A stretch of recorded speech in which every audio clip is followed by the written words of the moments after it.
고린도전서 11장 17절부터 34절 말씀 같이 함께 읽도록 하겠습니다. 내가 명하는 이 일에 너희를 칭찬하지 아니하나니 이는 너희의 모임이 유익이 못되고 도리어 해로움이라. 먼저 너희가 교회에 모일 때 너희 중에 분쟁이 있다 함을 듣고 어느 정도 믿거니와 너희 중에 파당이 있어야 너희 중에 옳다 인정함을 받은 자들이 나타나게 되리라. 그런즉 너희가 함께 모여서 주의 만찬을 먹을 수 없으니 이는 먹을 때에 각각 자기의 만찬을 먼저 갖다 먹으므로 어떤 사람은 시장하고 어떤 사람은 취함이라. 너희가 먹고 마실 집이 없느냐? 너희가 하나님의 교회를 업신여기고 빈궁한 자들을 부끄럽게 하느냐? 내가 너희에게 무슨 말을 하랴? 너희를 칭찬하랴? 이것으로 칭찬하지 않노라. 내가 너희에게 전한 것은 주께 받은 것이니 곧 주 예수께서 잡히시던 밤에 떡을 가지사 축사하시고 떼어 이르시되 이것은 너희를 위하는 내 몸이니 이것을 행하여 나를 기념하라 하시고 식후에 또한 그와 같이 잔을 가지시고 이르시되 이 잔은 내 피로 세운 새 언약이니 이것을 행하여 마실 때마다 나를 기념하라 하셨으니 너희가 이 떡을 먹으며 이 잔을 마실 때마다 주의 죽으심을 그가 오실 때까지 전하는 것이니라. 그러므로 누구든지 주의 떡이나 잔을 합당하지 않게 먹고 마시는 자는 주의 몸과 피에 대하여 죄를 짓는 것이니라. 사람이 자기를 살피고 그 후에야 이 떡을 먹고 이 잔을 마실지니 주의 몸을 분별하지 못하고 먹고 마시는 자는 자기의 죄를 먹고 마시는 것이니라. 그러므로 너희 중에 약한 자와 병든 자가 많고 잠자는 자도 적지 아니하니 우리가 우리를 살폈으면 판단을 받지 아니하려니와 우리가 판단을 받는 것은 주께 징계를 받는 것이니 이는 우리로 세상과 함께 정죄함을 받지 않게 하려 하심이라. 그런즉 내 형제들아 먹으러 모일 때 서로 기다리라. 만일 누구든지 시장하거든 집에서 먹을지니 이는 너희의 모임이 판단받는 모임이 되지 않게 하려 함이라. 그 밖의 일은 내가 언제든지 갈 때 바로 잡으리라. 아멘. 사도 바울은 고린도 교회를 우상 제물의 문제를 책망할 때보다 훨씬 더욱 책망을 하는 이야기가 오늘 성찬에 대한 문제입니다. 17절을 다시 봅시다. 내가 명하는 이 일에 너희를 칭찬하지 아니하나니 이는 너희의 모임이 유익이 되지 못하고 도리어 해로움이라. 여기서 말하는 모임은 단지 그냥 친목 모임을 얘기하는 게 아닙니다. 이건 예배입니다. 예배가 유익이 되지 못하고 오히려 예배 드리는 게 해로움이 된다라고까지 얘기를 하는 거예요. 바울이 이렇게 나를 세워 책망하는 이유가 34절을 봅시다. 34절에 만일 누구든지 시장하거든 집에서 먹을지는 이는 너희의 모임이 판단을 받지 않는 모임이 되도록 하기 위해서 그래요. 너희의 모임, 다시 말하면 너희의 교회, 너희의 예배가 다른 이들에게 판단받는 교회가 되지 않도록 하기 위해서 내가 먼저 너희들에게 책망한다 라고 말하고 있는 겁니다. 바울의 책망 내용을 이제 살펴봅시다. 바울은 고린도 교인들에게 심지어 20절을 봅시다. 그런즉 너희는 함께 모여서 주의 만찬을 먹을 수 없으니 주의 만찬을 이제는 더 이상 먹지 말아라고까지 얘기를 하는 거예요. 왜 이들이 이렇게 심각한 문제를 가지고 주의 만찬을 아예 차라리 먹지를 말아라 라고까지 얘기를 할까요? 21절을 봅시다. 그 이유가 명확하게 드러납니다. 21절 같이 읽어봅시다. 이는 먹을 때 각각 자기의 만찬을 먼저 갖다 먹으므로 어떤 사람은 시장하고 어떤 사람은 취함이라. 당시 성만찬은 우리가 주일날 예배 드리고 예배 끝난 다음에 식사하는 점심 식사의 개념과 비슷합니다. 단지 예배가 다 끝난 다음에 먹는 게 아니라 예배 때 같이 먹고 마시면서 예배하는 거예요. 그게 성만찬의 예배입니다. 그런데 이 성만찬 때 먹어야 될 각자의 음식은 자기가 가지고 와서 먹는 거예요. 물론 자기가 가지고 와서 자기 것만 먹는 건 아닙니다. 자기 십시일반으로 가지고 와서 그걸 다 모아놓고 함께 같이 먹는 거예요. 그게 성만찬의 그 당시 초대교회의 개념이었어요. 근데 문제는 뭐냐면 늦게 오는 사람과 일찍 오는 사람이 있는데 일찍 온 사람들은 어차피 내가 가지고 온 거니까 라고 자기가 가지고 온 만찬을 자기가 갖다 먹는 거예요. 그 만찬에는 빵이 있고 포도주가 있어요. 그러니까 먼저 시작하다 보니까 그 성만찬 예배가 다 시작되어서 사람들이 다 모이기도 전에 먼저 와가지고 먼저 기다리면서 먹고 마시는 자들은 이미 배가 부른다고요. 이미 이 포도주에 취해버리는 거예요. 근데 문제는 늦게 들어온 사람들은 대개 왜 늦게 들어오냐면 지금처럼 뭐 교통이 막혀서 지하철이 안 와서 늦게 온 게 아니고 대개 일하고 오느라고 늦게 온 사람들이에요. 그들은 자기가 먹어야 될 몫을 챙기기 어려운 노예들이나 가난한 자들이에요. 그들은요, 일이 다 맞춰져야만 올 사람들이기 때문에, 올 수밖에 없는 사람들이기 때문에 그들은 오자마자 자기가 먹을 것을 준비하지도 못했을 뿐만 아니라 늦게 왔기 때문에 시장에서 허기가 져 있는데 먹을 것도 준비 못하고, 근데 먼저 온 사람들은 자유인들이에요. 부자들은 시간 여유가 있으니까 일찍 자기의 몫을 가지고 와서 자기 것을 먼저 먹는 거예요. 그래서 그들은 먼저 와서 먹고 취한 거예요. 이걸 사도 바울이 강력하게 비난을 하는 겁니다. 22절 봅시다. 너희가 먹고 마실 집이 없느냐? 너희가 하나님의 교회를 업신여기고 빈궁한 자들을 부끄럽게 하느냐? 내가 너희에게 무슨 말을 하랴? 너희를 칭찬하랴? 이것으로 칭찬하지 않노라. 사도 바울이 지금 화가 났어요. 좀 심하게 얘기하면 이렇게 표현하는 거예요. 너희가 밥 먹을 집이 없냐? 술 마실 술집이 없느냐? 왜 교회 와서 자기들끼리만 퍼먹고 퍼마시냐? 가난한 자들과 일하는 자들이 늦게 자기 목도 못 가지고 와서 그들이 도착했을 때 니네 하고 있는 꼴을 보면 이게 할 짓이냐? 바울이 지금 분노하고 있는 거예요. 22절 말씀이.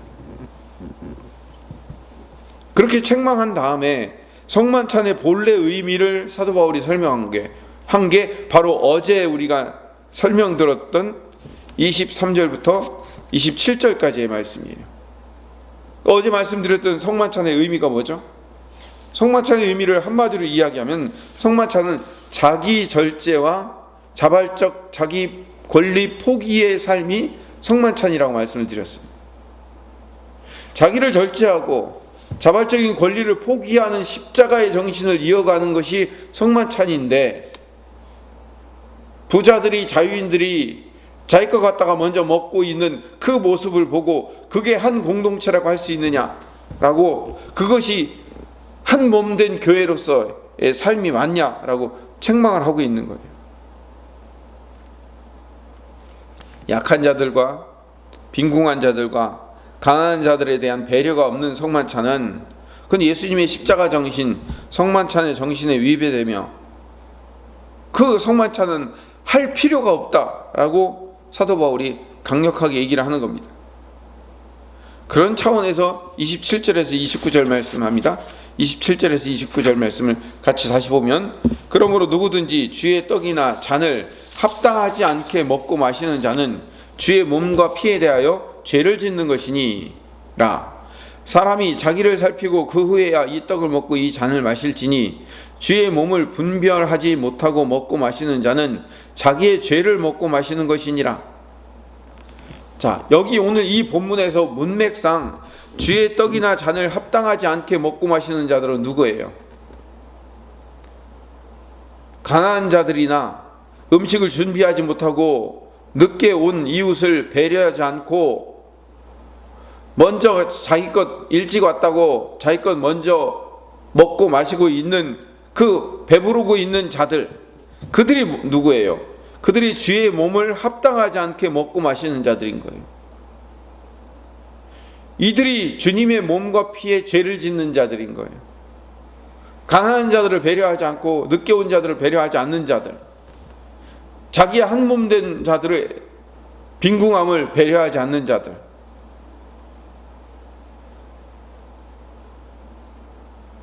그러니까 주의 몸을 합당하지 않게 먹고 마시는 자는 주의 몸과 피에 대하여 죄를 짓는 것이니라. 사람이 자기를 살피고 그 후에 해야 이 떡을 먹고 이 잔을 마실지니란 말은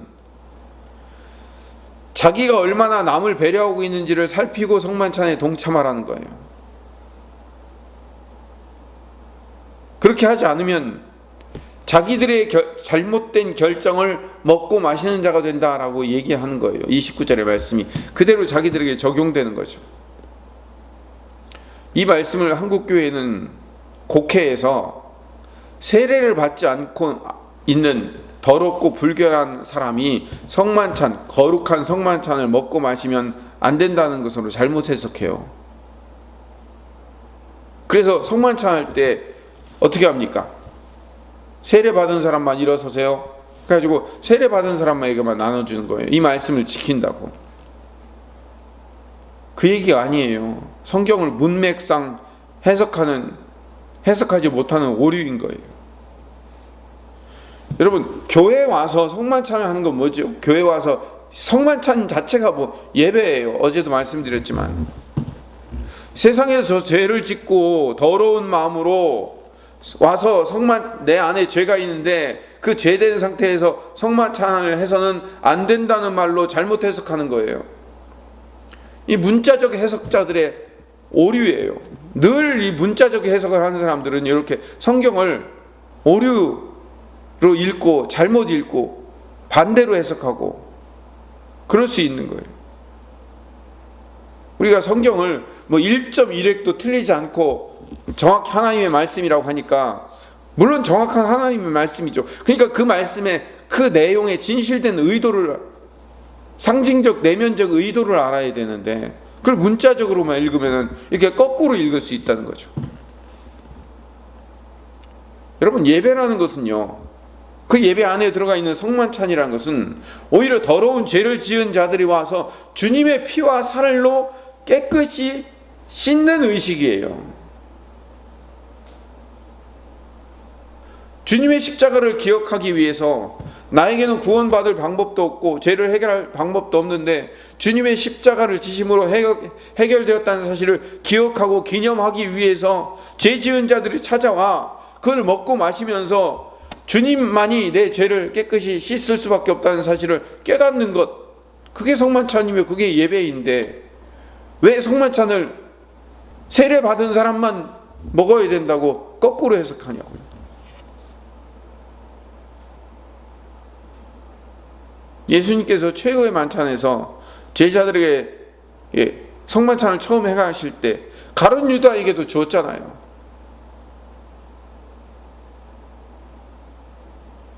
예수 그리스도의 성만찬의 핵심은 예수 그리스도의 공로로 구원받은 성도들이 이웃사랑, 즉 우리도 우리의 몸과 피를 이웃들에게 나누고 실천하는 것에서 완성되는 거예요. 어제 그래서 발을 씻기는 장면을 이야기하면서 성만찬의 최종 의미는 예수님의 자기 절제와 자기 포기, 자발적 권리 포기의 삶을 따르며 사도 바울의 삶을 따르는 거라고 말씀드렸습니다. 고린도전서 10장 16절에서 17절 말씀을 보면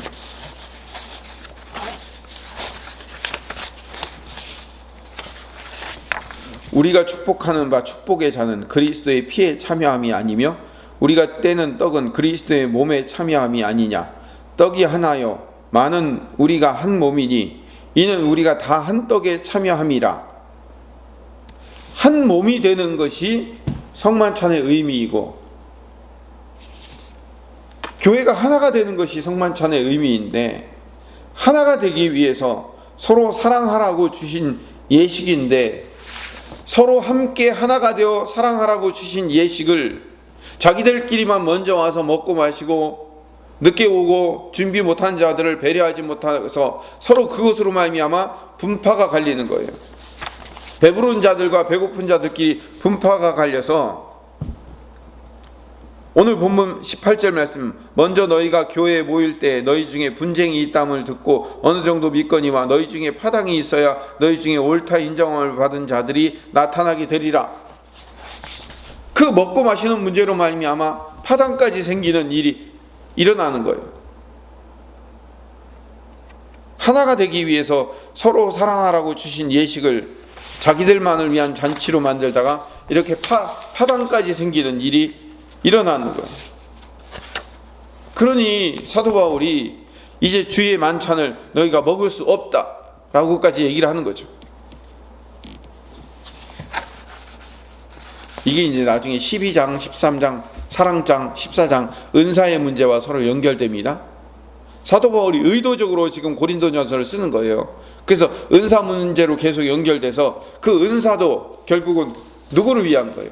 한 교회 공동체를 위한 것이다 라는 것으로 이야기해 주는 거예요. 그래서 사도 바울이 11장 33절에 해결책을 제시합니다. 33절 같이 읽어봅시다. 11장 33절 그런즉 내 형제들아 먹으러 모일 때 서로 기다리라. 서로 기다려야 돼요. 내가 준비한 음식을 준비하지 못한 자들과 함께 나누기 위해서 그들이 다 도착해서 아무 준비 못한 자들이 다 도착해서 그들과 함께 내 것을 같이 나누어 먹을 수 있을 때까지 기다리는 것. 그 사람들 올 때까지 기다리려면 그 준비 못한 사람들까지 다 기다리려면 더 많이 준비해야 되잖아요. 그러면 나도 배고파지고 기다려야 되잖아요. 여러분 이게 뭐라고요? 자발적 권리 포기와 자기 절제예요.